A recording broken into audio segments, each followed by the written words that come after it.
Hey everybody, welcome to today's episode of OTWTL. I am the host for this episode, Bree Daisy, and I am joined by my co-hosts, Jacob and Reed. What's Hello. up, guys? What's going on? Happy Friday. Happy Friday. Happy Friday, done with the storms. Done with the storms. I was kind of scary. That was those crazy. tornado warnings. Still catching up on sleep. I know. 3 o'clock in the morning.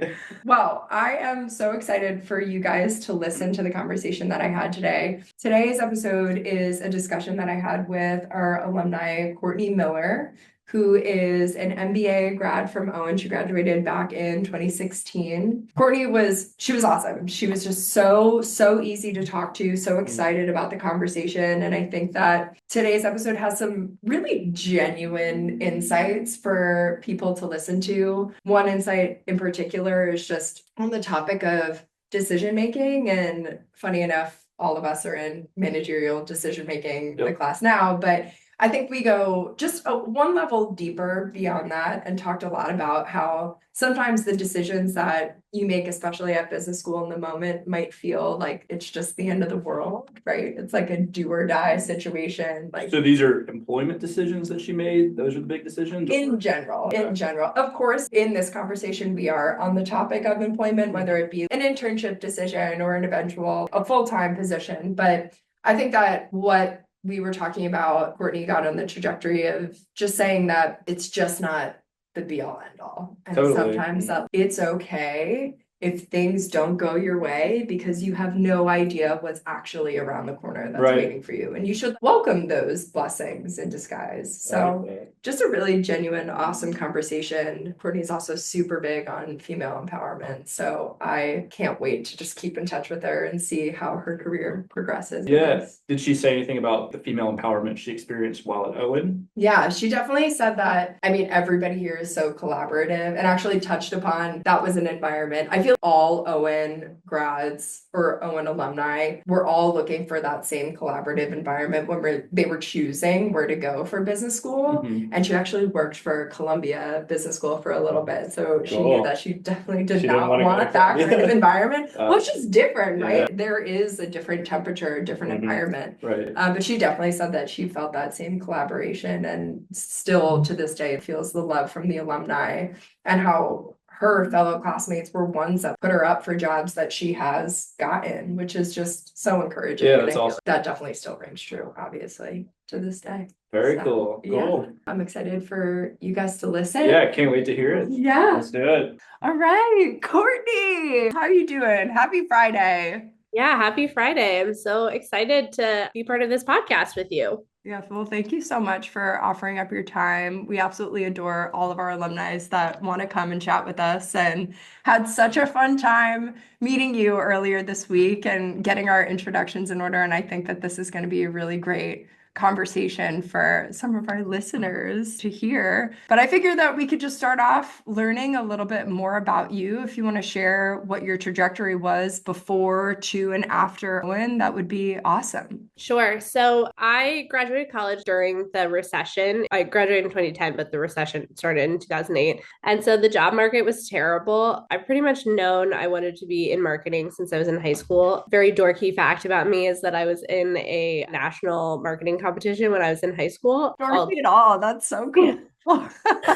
But trying to get a marketing job in 2010 was just not happening. The only jobs that were available were sales jobs, and that is just not my forte. And so I took a job at a law firm, sort of just so that I could move to New York City. That was my dream, I'm moving to New York City. So I worked at a law firm for a couple of years, then ended up going to work for Columbia Business School within their alumni organization. I was kind of doing marketing work. I was working on like the alumni community engagement side. So I was getting all the global alumni groups, Facebook, and creating little Facebook groups. You know, now it seems that is so obvious, but at the time it was this social media was totally new. And so, yeah, I worked on that. And then, you know, just having the exposure to so many business school alumni made me feel like maybe this is the right path for me. I wanted to get more into the marketing side of things. I wanted to get out of higher education and more into a corporate atmosphere. And so as you know, I could have gone to Columbia Business School at a discount because I worked there, but I don't know that I want to stay in the city while I go to grad school. I want somewhere that's the cost of living is a little bit lower because business school is just 2 years, but then you live in that alumni community for the rest of your career. So I was really looking for a school that where people were really smart, but they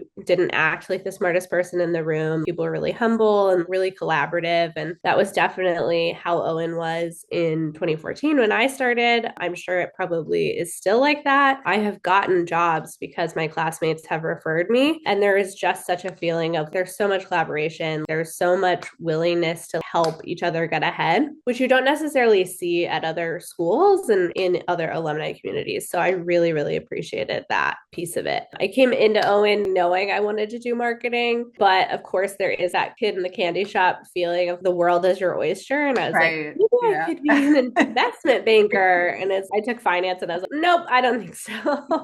That was nice of me. That was exciting of me to think that I would go into IB. Yeah, exactly. Maybe I'm not built for that career path. And then I ended up at Dr. Pepper Snapple Group for my internship between first and second year within their brand marketing program. And I guess Dr. Pepper Snapple is now Keurig, but back then it was just Dr. Pepper Snapple. And I worked on the Dr. Pepper brand, developing a strategy to increase penetration among the Hispanic market. So it's really interesting. I think ultimately I found that the beverage industry just wasn't for me. I think part of going to Owen is you get to really understand and know yourself, and you get to understand what drives you, what makes you do your best work. I think you become really thoughtful about how to optimize your own outputs. And I just wasn't excited about beverages. Ultimately, I ended up getting a job within the beauty industry, and I definitely had a really strong passion for that industry. I started out on a hair color brand, and I had been dyeing my hair religiously since I was 11 years old. Every color of the rainbow, I'd had 50 different hair colors. And so it was definitely an industry where I had a lot of passion for the product. I really believed in the mission. I feel like the beauty industry it allows people to design their outside to kind of match how they see themselves on the inside and have exercise sort of this creativity, and you can decide how you appear to others. And I think that really appealed to me to be a part of that sort of mission. So yeah.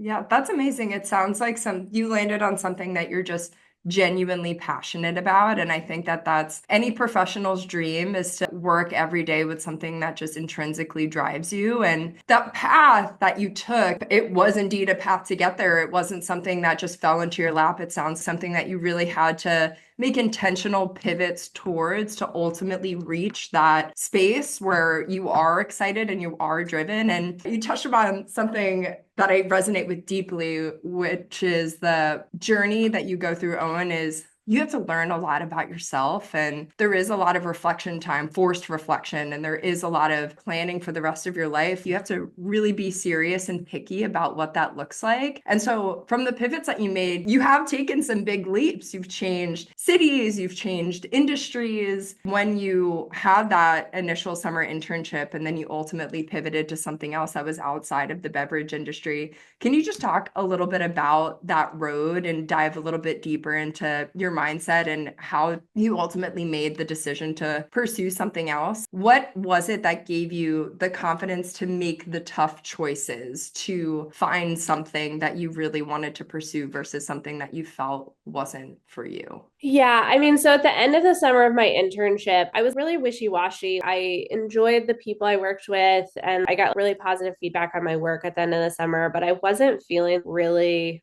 married to the brand or the company. It just seemed sort of okay. Those feelings were pretty apparent, and I didn't end up getting an offer, which was absolutely soul crushing to me. Because I mean, you're super type A. I mean, if you're at business school, you're probably very type A, very driven. It definitely hurts your sense of self when you get a no, especially when you've gotten really positive feedback about the work. And ultimately, I'm so grateful for that no, because I think I had a lot of anxiety about getting a full-time offer. I took out student loans to go here. I really was anxious that this was going to be worthwhile in the end. And I was so worried about having a job. I was doing everything I could to get that full-time offer. Mm-hmm. And I think ultimately, if I had gotten an offer from Dr. Pepper, I probably would have taken it. And I don't think that that path would have been right for me in the end. You look back and you're so grateful that, you know, a certain path closed to you, because you would have taken that path if it had not been for it telling you, no, you're not going to go down this road. And so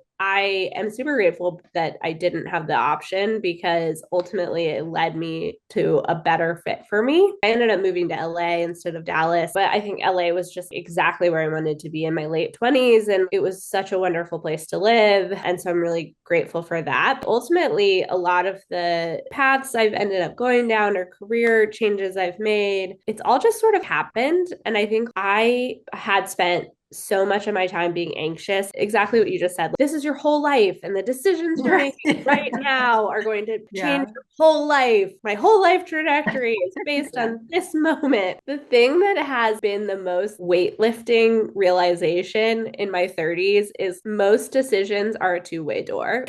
Most decisions that you make are either reversible or learning moments, and no one decision you make right now is going to make or break your whole life. And so you should just take a moment, breathe, and be like, I'm just going to make the best choice in this moment and have faith that that is going to lead me to the life that I want, or a life that suits me. It's kind of funny. I was talking to my brother-in-law in our kitchen. When I was 24, I made a manifestation list of what I wanted my life to look like. And I was talking to him about it, and I was, you know, weirdly, I am currently living almost everything on that list that I wrote when I was 24. Oh my But God. the path to get there was not linear. It very much was not straightforward. Right now, I'm like a marketing executive. I live in the suburbs of New York City, which is exactly what I wanted at the time. And my husband is a partner at a law firm. All of the personal, professional, all of the things were exactly lined up with that list. I didn't even realize that I had gotten my wish, because I was just busy living life and making whatever choice I needed to make in that moment to get me to the next thing. And so I do really recommend this sort of manifestation of, what do I want my life to look like in 5 years? And then just kind of take a breath and then put that list away. Don't think about it. Your life is going to change, and no amount of pressure you put on yourself is going to make that future life come true instantly, or without a million little tiny steps that you think have nothing to do with getting to that end result, but ultimately will get you there in the end. Oh man, I love that. I think that's such a beautiful piece of advice. Sometimes those gut punches that all of us are going to experience one way or another is just a blessing in disguise. That closed door just isn't meant for you, and you can't get hung up on the things that you can't control. And the manifestation seems like a balance between exactly what you said, living your life and just making the best possible decisions with the information at hand, while trying to anchor yourself to those long-term goals and values in a way that doesn't inhibit actually making those decisions, and just trying to move forward in any way that you deem is best within that moment. That's incredible. Did you review that list recently? Is that what like spurred the conversation? No, but I often bring up this story when I'm talking to somebody from Owen, or I do a bunch of mentoring of usually women in from my undergrad. And there is, I think, being a type A high achieving woman, this anxiety. And that's what drives you. You tap into that anxiety to push yourself forward and achieve whatever your great things you're going to achieve. However, sometimes that anxiety really cripples you and makes you second guess all of these things, because you're like, is this going to get me to that big thing that I'm looking to do? And I think sometimes, yes, I feel this way too. And like, I have so much anxiety about making these decisions right now that's going to change my whole life. And it's wherever you end up in your life is not the result of a single decision. It is a result of myriad decisions that you make along the way. And all you can do is make the best choice in the moment, and then just believe that you're going to end up where you're aiming. Yeah, that makes a lot of sense. And especially as like driven women, it's important to talk about these things with one another, because that's awesome to hear that you're mentoring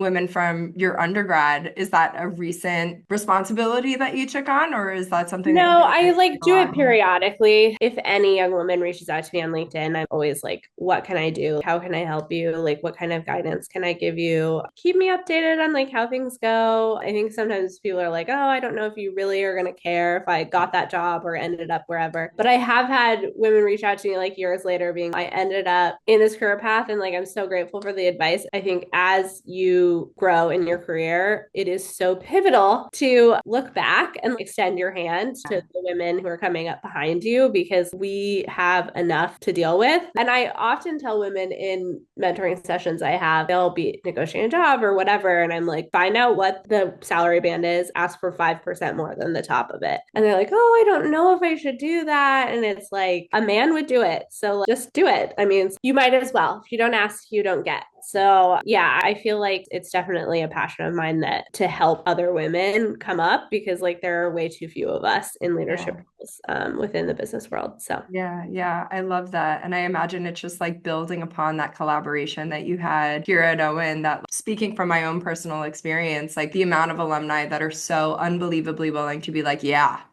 let's plan. You want that? Oh, let's circle up and put a game plan together for how you're going to get it. And we'll be here to catch you along the way if you trip or fall or any of that. So that's so empowering. That's like what I think that what women dream of is a network that you're talking about that is here at Owen. That is just something really unbelievably special. So I wanted to circle back, just looking back on your earlier career and when you were talking about launching social media groups for alumni to back to business school to the beverage industry to ultimately beauty products. And now you are an executive on a marketing team and you have your team that you lead. In your current position, do you find that there are more natural leadership tendencies that you lean on that feel very natural to you? And do you feel that there's others that you had to develop over time? Or what are those skills and what has the difference been in developing both sides of the aisle? yeah, so before I had direct reports, and marketing I feel like is always kind of like a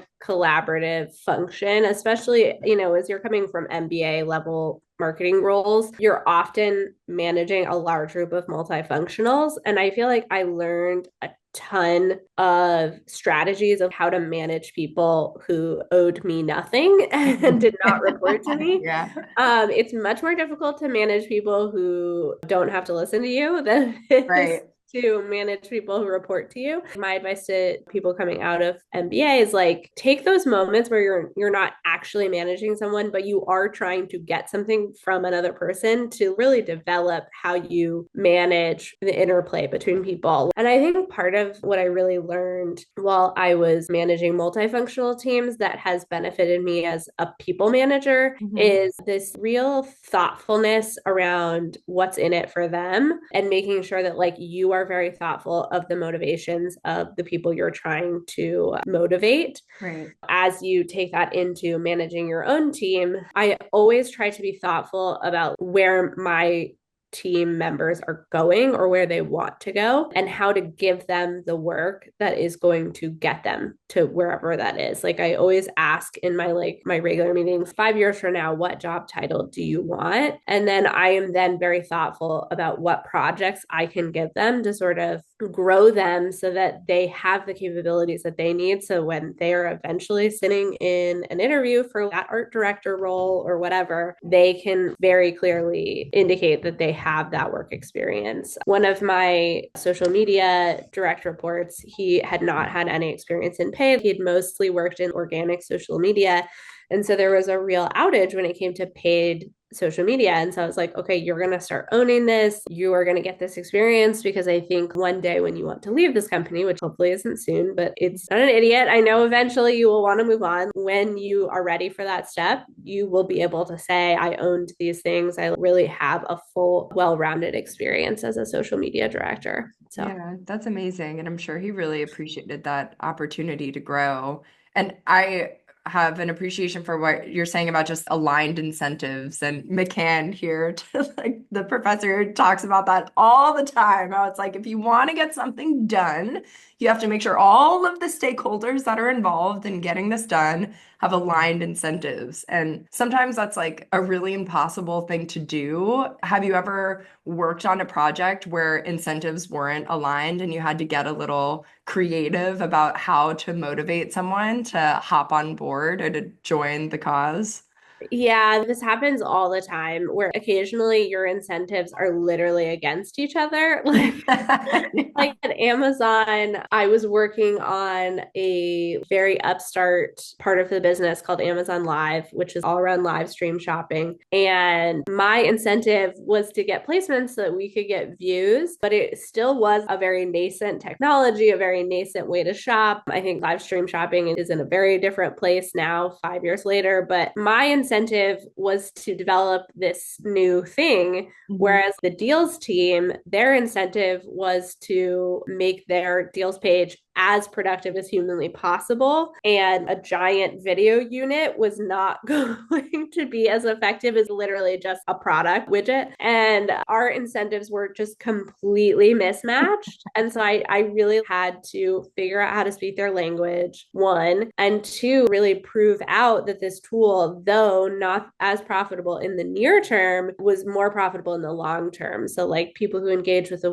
widget were more likely to have more purchases over the course of a year versus in that moment. And I had to like learn a bunch of regressional analyses tools and like all these things that I could bring really concrete data to that meeting and be like, this is why this thing is great for you, even though it doesn't on its face look like it's aligned with your priorities, like it truly is. Yeah, that makes a lot of sense. And sometimes it is maybe the painful process of learning how somebody else communicates or like the data that they actually want to see and doing the hard research to eventually get them on board, which that sounds like a project, That sounds Yeah. like a long amount of time to put into that. As far as your time at Amazon, how did you balance the analytical side with the creative pulse of what you were trying to do? Was that conversation a really good example of how you had to be creative and like coming up with new ways how to pitch products, how to put it out there, and like the ethos that was ever evolving, especially with Amazon and social media, supported by data that was also pretty new at the time? What was that experience like? I spent just about 2 years at Amazon. And I think people say 2 years at Amazon is like 10 years anywhere else, which is 100% true because you absolutely grind the entire time you work there. But I took so much away from that experience. I don't know if I could go back because it's just like it's so tough, but I bring so much of that training into my role now. And I am so much more thoughtful about the data behind all of the decisions that I make now in a way that like a lot of marketers aren't or like are not used to being. And I think like the way that marketing has evolved over even the last 5 years, like even since I left Owen 9 years ago, marketing as a function is so different than it was when I first came out of Owen. It's so much more data oriented. There's so much more ability to track how effective the things that you're doing are. And that Excel course is definitely something I think about all the time. I'm like, oh, yes, we learned how to do this in that Excel course that I took at Owen. But being a marketer now is definitely not being a Don Draper. It's not like, oh, this is my great campaign. And also campaigns move so fast now. Like you can't just build up a whole campaign and be like, well, this is it for the next 6 months. Like this is now it's, oh, I built this campaign. This is it for the next 2 days. Right, like, right. then you're off to the next thing. But you have to be just really concentrated on the data. And then you have to be really ready to pivot and make decisions based on that data as quickly as possible because things move so fast now or don't, like you can tell almost instantly whether or not the thing that you thought would work is going to work or not. And so I would say like that is a big piece of it too, is if you are able to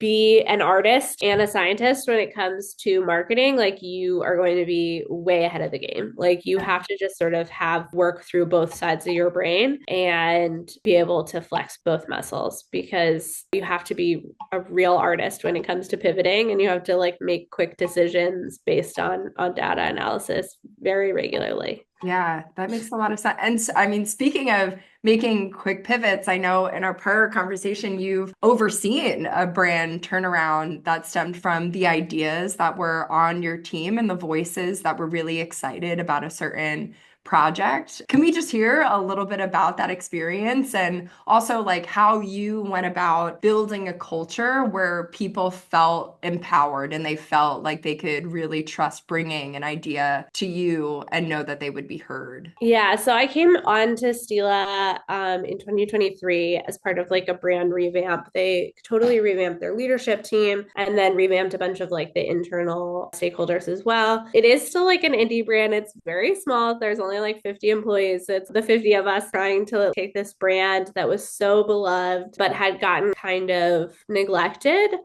and just like make it hot again in a very competitive and fast evolving landscape that is the beauty industry right now. So I came onto my team. I had 2 reports, and their feedback is like, we don't have a strong feeling. If we get projects and then we don't know why, we give feedback about this is working or is not working, like this is popping on social or isn't. And they're like, we don't really feel like we're being heard. For instance, there was a product called Calligraphy Lip Stain that came out in early 2023. And the way that the brand was releasing products is that they would release really cool stuff. But then if it didn't work in like the first few weeks, they were kind of like, well, that's over. And like, let's just go back to the eyeliner. And like, there wasn't a strong sense that like they were supporting the things that they were launching, which I think dramatically shifted when the new CMO came on. So when I came on, my social media manager was like, this product keeps going viral. It's just very unique. The color payoff is like really instant. Like it just goes viral all the time, like millions of views. And he was like, but it doesn't really sell. Like we don't give it the love that it needs to like really flourish. And I was like, okay, what do we need to do? And we put together like a content strategy, an email strategy. We decided we were really going to start pushing it on TikTok because there was like a much younger audience that was interested in this product. And ultimately, we ended up seeing the product grow just triple digits. Wow. Year over year. Every single month was just like a hockey stick in terms of the new sales on the product. And it was such a testament to like my team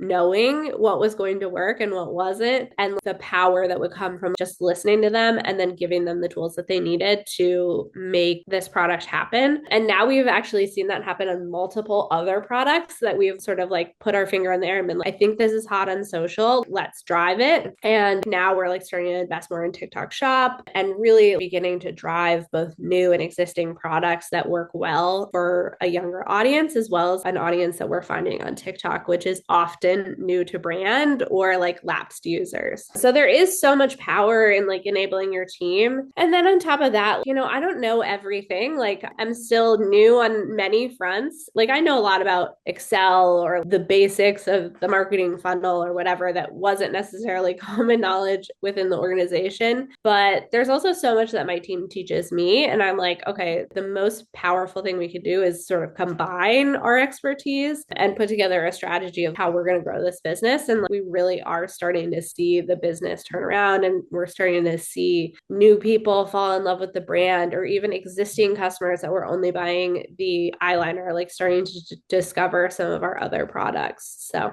wow, that's so exciting. Just like in terms of building that culture of, it sounds like very open communication. Do you think that asking your team for their knowledge, expertise, and like opening the door to learn from them was a big part of it? What was that process like of encouraging that type of communication? I think part of it too was just not standing up for them, but like standing behind their ideas. I think like managing up is so so important to your career after Owen and before Owen, but you really have to understand how to sell in an idea. There are things my team has brought me where I'm like, nah, this isn't really in line with the business right now. Or like, I've said no to different things because I'll have context that they don't necessarily. But if there is something that they have an idea about that I'm like, yes, this could really work, I then have to become a cheerleader for that idea with our CMO, with our CEO. Like, I am the person who is standing up for their idea and being like,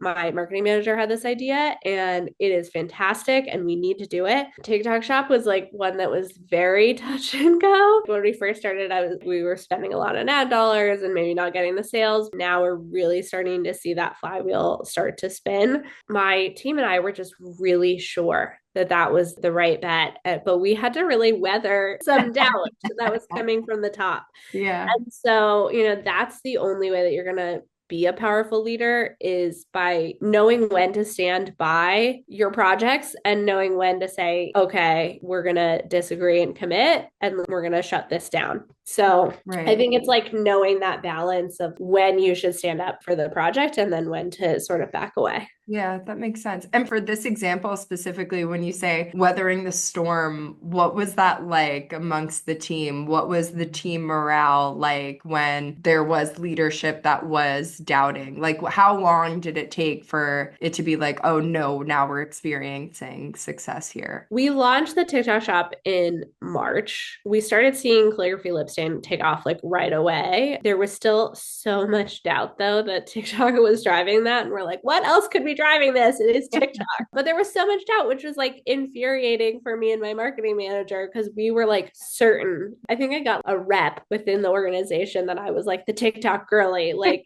I was like obsessed. Like I'm not obsessed. I know this is going to drive the business. I know that this is going to be explosive growth for us. I think it's somewhat easy because there's so much going on and there's so few of us doing all the work that you just let it roll off your back. There's not enough time to get frustrated that no one believes in TikTok shop as much as you. Like, you know what? I believe in it. I think you just kind of have to like let it roll off. And then eventually you get to sit in a meeting and say, I told you so. Yeah. And like you will relish in that moment. But ultimately, I'm grateful that I am working in a company where even though some of the leaders in the organization were skeptical, they bought in. They were like, okay, we are going to test this. I brought on an agency because I was like, we're seeing growth in this channel, but we don't have the bandwidth to manage it in a way that is really going to explode out growth. There was a lot of like pushback because the agency is expensive. And I had to be like, I put together a business model. I was like, this is what it has to look like. These are the milestones.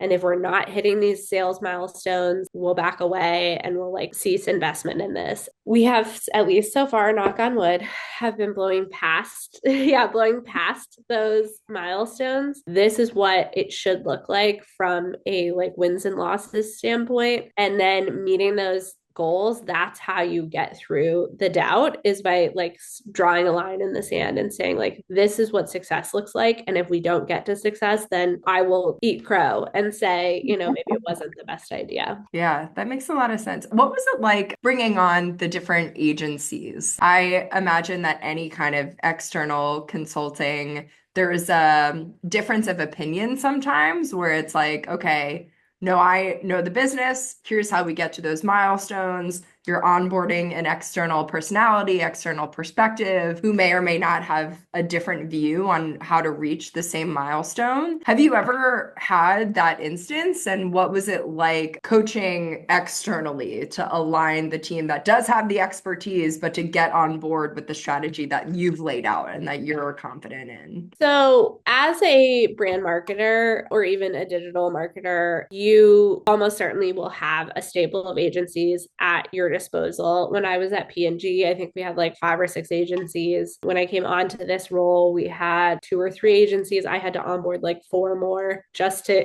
get all the work done.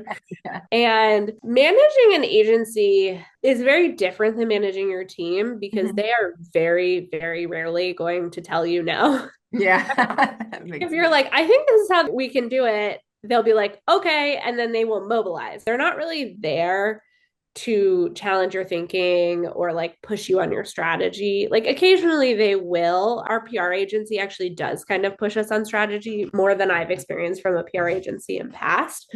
But our TikTok agency, often I will be like, okay, I think we should do that. And then they're like, okay. And I'm like, no, but I like Yeah. you guys know, I don't know. Like TikTok shop is like brand new and you guys have access to other shops. Like, is this the right path or am I sampling too many products? Like, should we focus on one? Should we focus on a bunch? Like, you tell me. And they're like, we can do whatever you want. Like, ugh. Yeah. So I think it wholly depends on the agency, but for the most part, I mean, they're strategic partners in a way, but like they're really there to mobilize and help you do the work. And then you have to bring the strategy and the management. I think that piece is something I struggle with sometimes because I have so much going on. And so like as you manage these agencies, like you have to be very on top of like what you need them to do. Because if you don't give them marching orders, they just are like, okay, whatever. And like, Yeah. it's not that they won't do anything, but like they're not going to be as effective unless you have very strong management of them. And like they'll do the work that you need them to, but you need to be giving them direction. And I imagine that you're like paying for their time for like the days that they're working with your team. So you want them doing as much to benefit the productivity and efficiency of your team as much as possible. Yeah. So, I mean, some of the agencies are on commissions though. So, like, either make percentage of sales or they'll do a percentage of ad spend. So, often, like, if you are not giving them direction and like instructing them on how to spend, like, they're making less money. And so, like, they also want you to like parent them to some degree. So, managing agencies is definitely something that not surprised me after Owen, but was a part of the job that Owen didn't even make me realize that I was going to be doing. Like, I had no idea that I would be managing all of these people that don't even work for my company. And then there's also just like giving creatives feedback was not something I really thought about. But like if you're at Owen, if you're at a business school, you're probably pretty type A and you're potentially a little abrupt or like straightforward. And I certainly am very straightforward. And that's the one thing I've had to work on really hard is when giving creatives feedback. I'm so like my natural predisposition is to be like, I hate this, or like, I don't like it, or it needs to be different. And after business school and in my early career, I really have had to coach myself on like how to give a creative a feedback because you have to do like sandwiching it with like a positive and like you have to be really like gentle because these are creative people and like they really put their heart and soul into the work in a way that like you're probably not doing when you're reviewing spreadsheets. If your boss is like, I don't like this financial model, you're not going to be like, your feelings aren't going to be hurt. Whereas like a creative thinks about something and like sort of like pulls it out of their soul and is like, this is this beautiful thing I created. And if you shit on it, it doesn't motivate them to do their best work. And like comes back to, I think like McCann always talks about like how to optimize your teams and like get people to do their best work and just like giving creatives